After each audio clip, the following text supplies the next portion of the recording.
Hello friends, good day. आजपासून आपण automobile component design चालू करत आहोत. आयस्कीम मध्ये तुम्ही पाहिलेलं आहे, आयस्कीमचे तुम्ही स्टुडंट आहात. MSBTच्या ज्या स्कीम्स चेंज होत असतात त्याच्यामध्ये आयस्कीम मध्ये तुम्ही आहात. आणि आपले जे सब्जेक्ट आहेत त्याचे जे नंबरिंग आहे, ऑटोमोबाईल कॉम्पोनंट डिझाईनचा 22,558 नंबर आहे. 22558. तुम्हाला माहिती असेलच, पण तरी एकदा एक्सप्लेन करूयात सब्जेक्टचं नंबरिंग कसं केलं जातं. 22 जो आहे पहिल्यांदा 22 तो आयस्कीम साठी आहे. तुमचे सगळे सब्जेक्ट आयस्कीमचे 22 या नंबर पासून चालू झालेले आहेत. पुढचा जो डिजिट आहे 5 that is your semester. Mostly बाकीचे सब्जेक्ट या सेमिस्टर सिस्टीमला मॅच होतील. एखादा सब्जेक्ट असा असेल की जो तुम्हाला वेगळ्या सेमिस्टरला आहे आणि तो सब्जेक्ट मेकॅनिकल किंवा बाकीच्या ब्रांचेसला वेगळ्या सेमिस्टरला आहे आणि मग त्यांचे नंबर थोडेसे मिसमॅच होतील. पण जनरल केसमध्ये जे ब्रांचला आपल्या कॉमन एक सब्जेक्ट आहेत, बाकी ज्यांची कॉमन नसलेले, त्याचे नंबरिंग मात्र या पद्धतीनं असेल. पहिले 2 डिजिट आयस्कीम दाखवतील, पुढचं जे डिजिट असेल ते तुमची सेमिस्टर दाखवतील आणि त्याच्या पुढचे 2 डिजिट हे त्या सब्जेक्टचा कोड असेल. आणि त्याची कल्पना असावी तुम्हाला आता टीवायला आहात म्हटल्यावर. सिमिलरली याचं थिअरी 70 मार्क्सची आहे. फायनल एक्झामचा जो पेपर असेल 70 मार्क्सचा असेल आणि 30 मार्क्स ऍज युजल इंटरनल असतील, ज्याच्यामध्ये 20 मार्क्स आपल्या प्रोग्रेसिव्ह टेस्टला असतात आणि 10 मार्क जे आहेत ते तुमच्या मायक्रो प्रोजेक्टला असतात. आपल्या नवीन पद्धतीनं, नवीन स्कीमच्या पद्धतीनं, आय स्कीमच्या आपले जे सिलेबस या शब्द वापरायचो आपण, त्याला आता करिक्युलम म्हणतात. सिलेबसमध्ये फक्त पॉइंट्स दिलेले असतात की काय शिकवायला पाहिजे, पण करिक्युलम मध्ये त्याची डेप्थ, ते शिकल्यानंतर तुम्हाला काय यायला पाहिजे हे सगळं मेन्शन केलेलं असतं. एवढा छोटासा डिफरन्स आहे. म्हणजे सिलेबस आणि करिक्युलम सेमच असतं. स्टील जो छोटासा डिफरन्स आहे तो माहिती असावा. पण सिलेबस आणि करिक्युलम पॅरलल वर्ड्स आहेत. करिक्युलमला डेप्थ दिलेली असते. आपल्या कोर्स हा शब्द जो वापरतो आपण, ऑटोमोबाईल किंवा ब्रांच, आता त्याला प्रोग्राम असं म्हटलं जात आहे. म्हणजे आपण ऑटोमोबाईल प्रोग्रामला आहोत.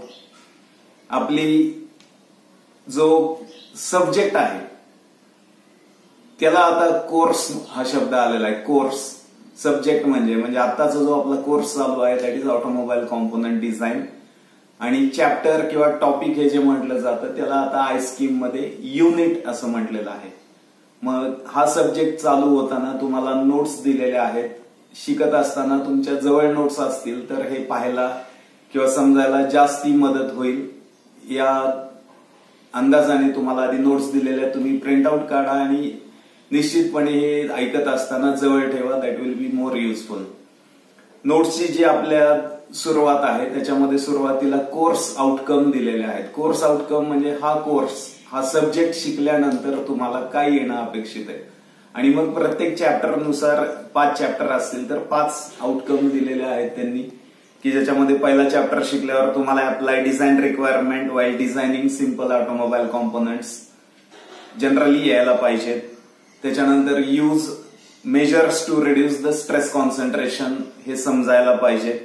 आणि पुढचे जे टॉपिक्स आहेत, design of chassis component, engine component आणि बाकीचे कॉम्पोनंट्स, त्याच्यानुसार त्यांनी कोर्सचा आउटकम दिलेला आहेत. आणि हे आउटकम्स पण तुम्हाला माहिती असावेत, सगळ्या सब्जेक्टला दिलेले असतात.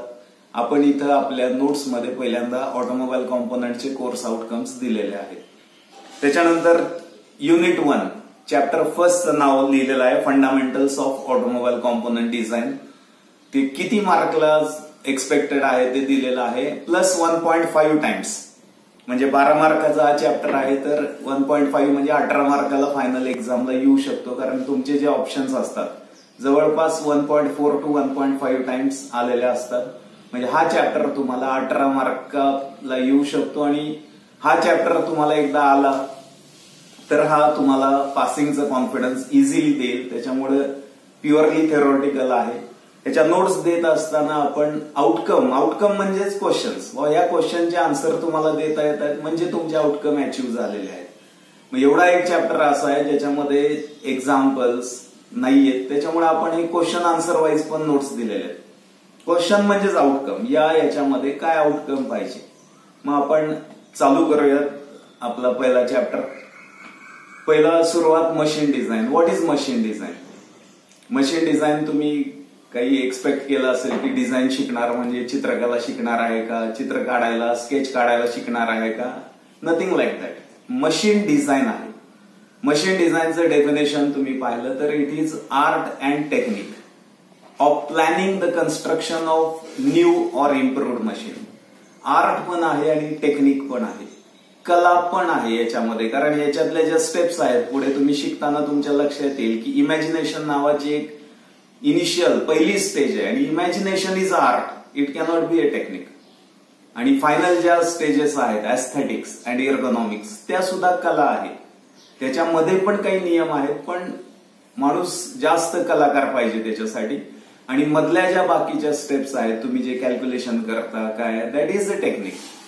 मग machine design is art and technique. आणि याच्यामध्ये आपण जे तुमचे बेसिक सब्जेक्ट आहेत, बेसिकला तुम्ही अप्लाइड सायन्स शिकला होता, त्याच्यानंतर अप्लाइड मेकॅनिक्स शिकला, सॉम शिकला, या सगळ्याचे जे फॉर्म्युले शिकला, त्याच्यामध्ये जे काय लॉज शिकला, त्याचे इम्प्लिमेंटेशन म्हणजे मशीन डिझाईन आहे. मग दोन वेगवेगळ्या डेफिनेशन्स दिलेल्या आहेत, त्याच्यामध्ये तुम्ही कोणतंही फॉलो करू शकता. आणि design, the machine newly designed may be totally new or improvement in existing.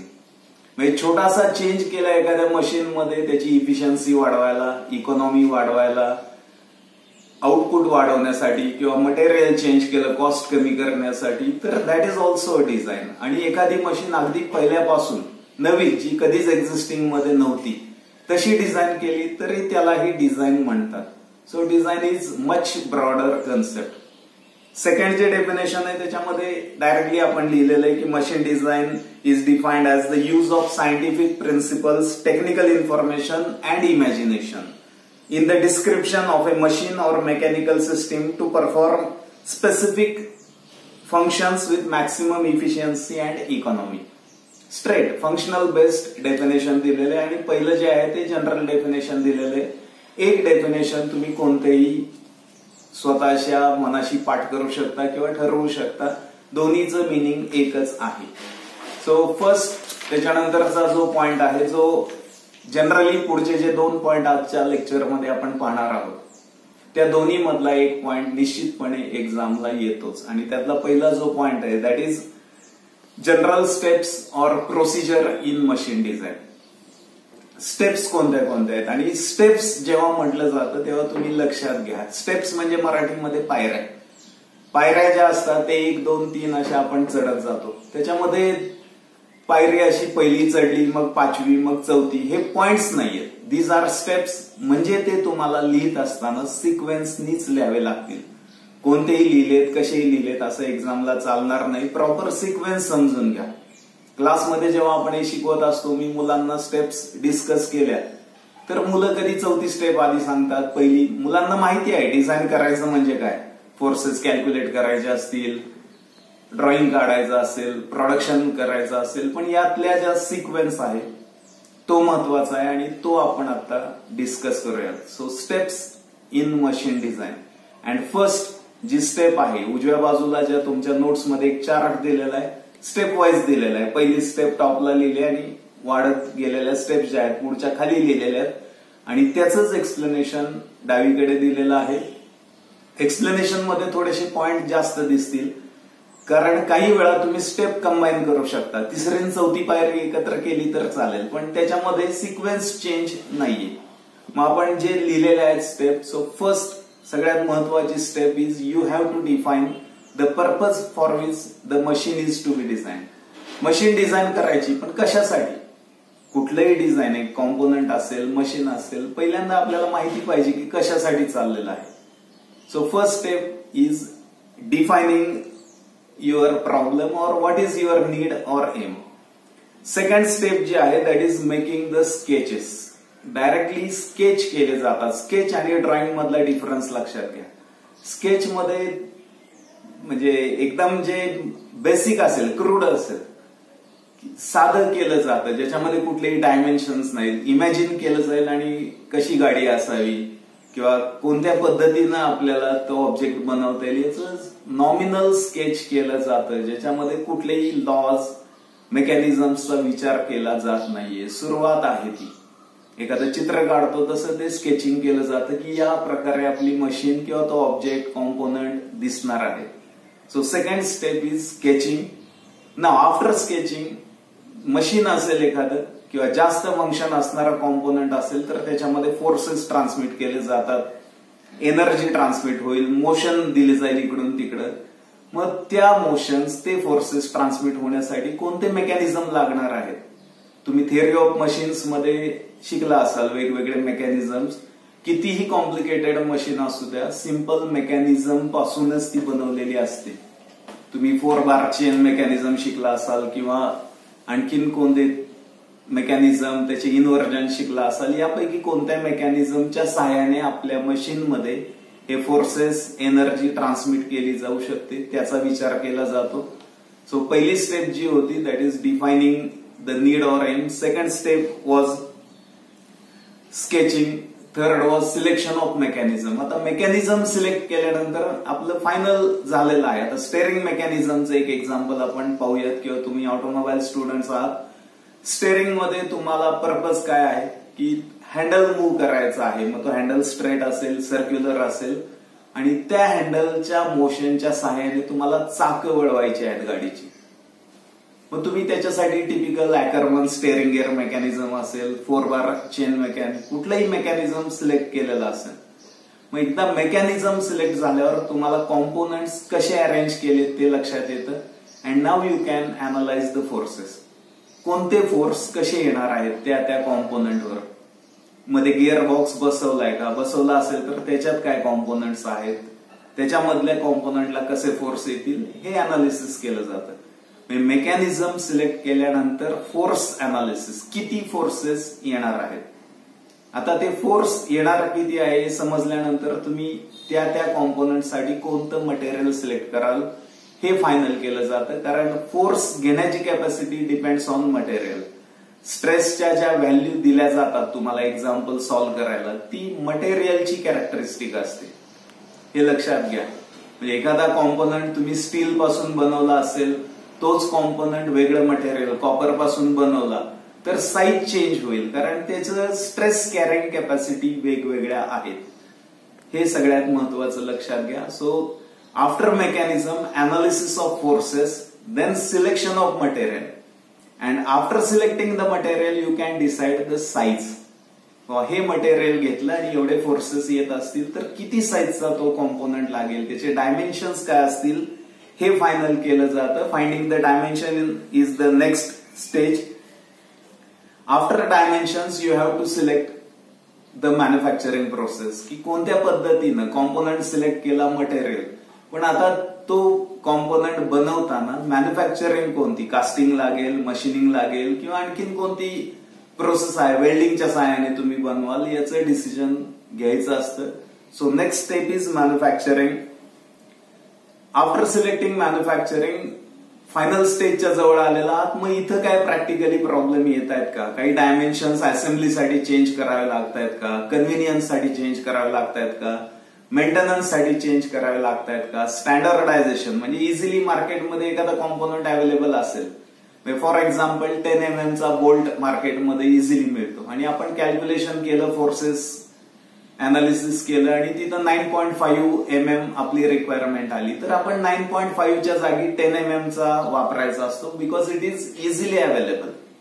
याला स्टँडर्डायझेशन असं म्हणतात. हे डिटेलमध्ये पुढं पॉइंट आहेच हा. So next step is adjustment and finally you have to draw detail drawing. Detail drawing इथं आलं. सेकंड स्टेप जे स्केच होतं त्याच्यामध्ये हे कुठंच काही नव्हतं, पण इथं ड्रॉइंग मध्ये आता डायमेन्शन्स येतील, मॅन्युफॅक्चरिंग प्रोसेस येईल, त्याच्यावरचे टॉलरन्सेस, सरफेस फिनिश, या सगळ्या गोष्टी त्या ड्रॉइंगवर मेन्शन केलेल्या असतील. आणखीन काही क्रिटिकल तुम्हाला काही त्याच्यावर इन्स्ट्रक्शन्स लिहायच्या असतील त्या दिल्या जातात आणि पहिला कॉम्पोनंट मॅन्युफॅक्चर केला जातो. Up to this it is design. म्हणजे इमॅजिनेशन पासून पहिला प्रोटोटाइप, प्रोडक्शनची पहिली स्टेप, पहिली बॅच, पहिला लॉट किंवा पहिला कॉम्पोनंट बनवेपर्यंत डिझाईन आहे. डिझाईन म्हणजे नुसतं चित्र काढलं काय केलं असं नाहीये. इमॅजिनेशन टू प्रोडक्शन मधल्या सगळ्या स्टेजेस या डिझाईन मध्ये येतात, हे लक्षात ठेवा. मग हा सिक्वेन्स नीट लक्षात ठेवा. उलट सुलट लिहू नका. अनालिसिस ऑफ फोर्सेस आधी, मग मेकॅनिझम सिलेक्शन असलं चुकीचं काही लिहू नका. आणि त्याच्या पुढे एक लास्ट नोट लिहिलेली आहे जी खूप महत्वाची, की दोन कॉम्पोनंट एकसारखे असतील, आपल्याला कंपनी माहित नाही, दोन गाड्या मार्केटमध्ये ठेवलेल्या आहेत किंवा एखाद्या शोरूम मध्ये ठेवलेल्या आहेत, दोन्हीची कॉस्ट पण एक आहे, दोन्हीचं जे काय कॅपॅसिटी आहे ती पण एक आहे, तर आपण त्या दोन्हीतली गाडी कोणती घेऊ, किंवा इव्हन एकाच कंपनीच्या त्याच गाड्या असतील तर आपण जे पाहतो कलर कोणता आहे किंवा दिसायला गाडी कशी, दिसणं आणि फंक्शन यांचा तसा डायरेक्टली काही संबंध नाही, तुम्हाला माहिती आहे. पण दिसायला एखाद्या ऑब्जेक्ट चांगला असेल, एखादा कॉम्पोनंट चांगला असेल तर आपण घेतो. And science, this science is called as aesthetic. ह्याचा जो स्टडी आहे डिझाईन इंजिनियरला कॉस्ट, एस्थेटिक आणि एर्गोनॉमिक नावाचे जे एरियाज आहेत त्याचाही चांगला स्टडी लागतो. And again this is art.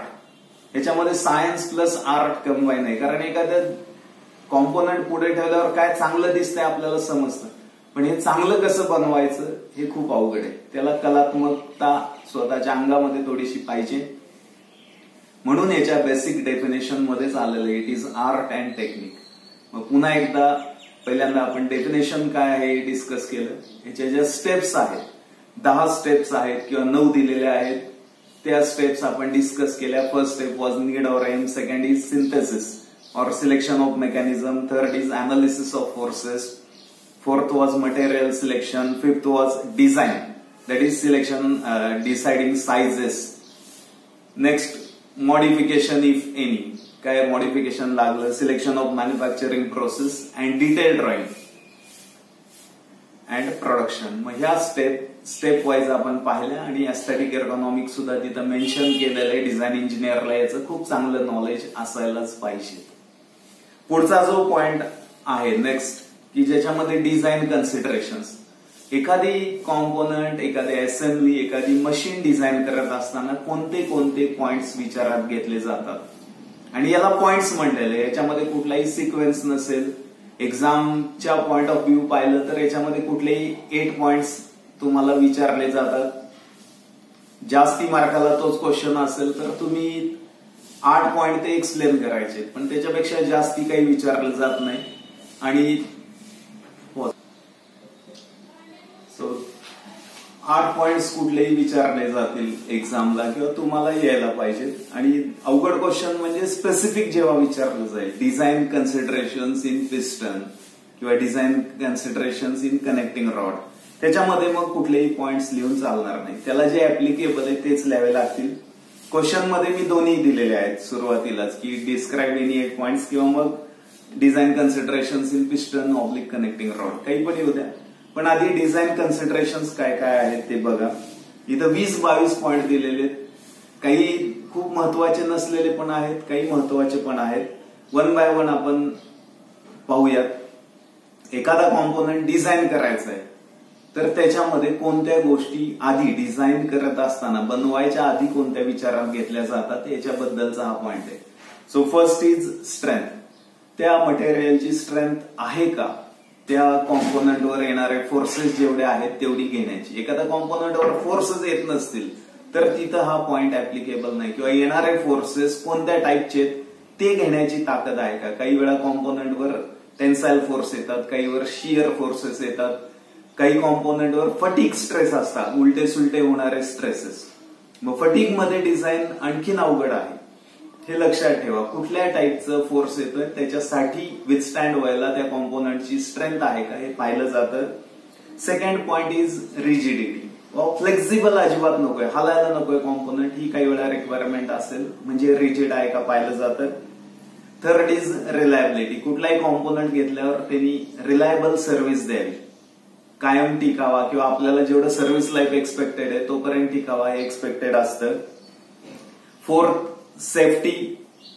No need to explain, was safe असावा तो कॉम्पोनंट. Fifth is cost. कुठल्याही केसमध्ये as a design engineer cost कमीत कमी कशी होईल याच्याकडे आपलं नेहमी लक्ष पाहिजे आणि तो खूप महत्वाचा फॅक्टर आहे. चायनाने सगळीकडे मार्केट डॉमिनेट करायचं एकच कारण आहे, दॅट इज कॉस्ट. म्हणजे इतका इफेक्ट होऊ शकतो कॉस्टचा. As a design engineer cost is very important. Sixth is weight. Weight, पण वेट प्रत्येक वेळी कमी पाहिजे असं नाही. गाड्या असतील काही ठिकाणी तर तुम्हाला वजन कमी पाहिजे, इफिशियन्सी जास्त मिळावी, ऍव्हरेज जास्ती मिळावं. पण रोड रोलर असेल तर त्याचं वजन जास्ती असावं. सो काय ऍप्लिकेशन आहे त्याच्यावर डिपेंड आहे की वेट जास्त पाहिजे का कमी पाहिजे. Next ergonomics. इर्गोनॉमिक्स डिटेलमध्ये आपण शिकणारच आहोत. It is the science of human and machine, man and machine, त्यांच्यामधलं नातं. एखाद्या मशीनवर एखादी गाडी चालवताना कम्फर्टेबल वाटतं, पण एखादी गाडी चालवताना कम्फर्टेबल वाटत नाही. दिस सायन्स इज इर्गोनॉमिक्स. माणसाला एखादं कॉम्पोनंट वापरताना, एखादी मशीन वापरताना कम्फर्टेबल कसं वाटेल ह्याचा स्टडी, काय साईज पाहिजे, काय शेप पाहिजे याचा स्टडी म्हणजे इर्गोनॉमिक्स आहे. आणि डोळ्याला दिसायला एखादी गोष्ट सुंदर कशी दिसेल, एखादा कलर कसा डोळ्याला चांगला वाटेल याचा स्टडी इज एस्थेटिक. मग ते पुढे डिटेलमध्ये आहे, आपण पाहूयात तेव्हा. Next manufacturing considerations. एखादं मटेरियल खूप चांगलं असतं, अवेलेबल असतं, पण त्याला आपल्याला पाहिजे तो शेप देता येत नसतो. सो मॅन्युफॅक्चरिंग किंवा आपल्याकडे ज्या प्रोसेस आहेत त्या प्रोसेसनी तो मॅन्युफॅक्चर केला जाऊ शकतो का कॉम्पोनंट, हे पाहणंही तितकंच आवश्यक असतं. 10th point is conformance to standards. जे स्टँडर्ड आहेत, कुणी बनवलेले नियम असतील किंवा गव्हर्नमेंटनी ठरवलेले असतील किंवा कॉमन ह्युमन बिईंग्सनी, त्याला मॅच करणारे कॉम्पोनंट आणि मशीन बनवणं खूप आवश्यक आहे. लेफ्ट हँड ड्राईव्ह आणि राईट हँड ड्राईव्ह नावाच्या गाड्या येतात, तुम्ही पाहिलं असेल. किंवा इंडियामध्ये ज्या बाजूला ड्रायव्हिंग सीट आहे त्याच्या अपोजिट साईडला US मध्ये असतात. म्हणजे तुम्ही एखादा कॉम्पोनंट डिझाईन केला तर तिथले जे स्टँडर्ड आहेत, डाव्या बाजूलाच पाहिजे किंवा उजव्या बाजूलाच पाहिजे असं म्हणून चालत नाही. You have to match with those standards, ते महत्वाचं आहे. Next is assembly. एखादा कॉम्पोनंट असेंब्ली अँड डिसमॅन्टलिंगला सुद्धा सोपा गेला पाहिजे. मशीन असेल, नंबर ऑफ कॉम्पोनंट्स असतात. डिसमॅन्टलिंगला जर अवघड होत असेल तर तो मेंटेनन्सलाही तितकाच अवघड होतो. म्हणून assembly and dismantling should be easy. Next is friction and wear. काही कॉम्पोनंट किंवा शक्यतो आपल्याला फ्रिक्शन कमी पाहिजे आणि विअर सगळ्याच केसमध्ये कमी पाहिजे असतो. पण ब्रेक सारखा एखादा कॉम्पोनंट असा आहे की जिथं आपल्याला फ्रिक्शन जास्ती पाहिजे. प्रत्येक वेळी कमी जास्त असं नाही. तुमचा कॉम्पोनंट काय आहे आणि त्याची रिक्वायरमेंट काय आहे ती तुम्ही विचारात घेता, म्हणून हा पॉइंट आलाय. प्रत्येक तो कमी पाहिजे जास्त पाहिजे असं म्हणण्याचं काही कारण नाहीये. हे पॉइंट्स फक्त आधी विचारात घेतले जातात. Next point is life. You should have minimum vibration.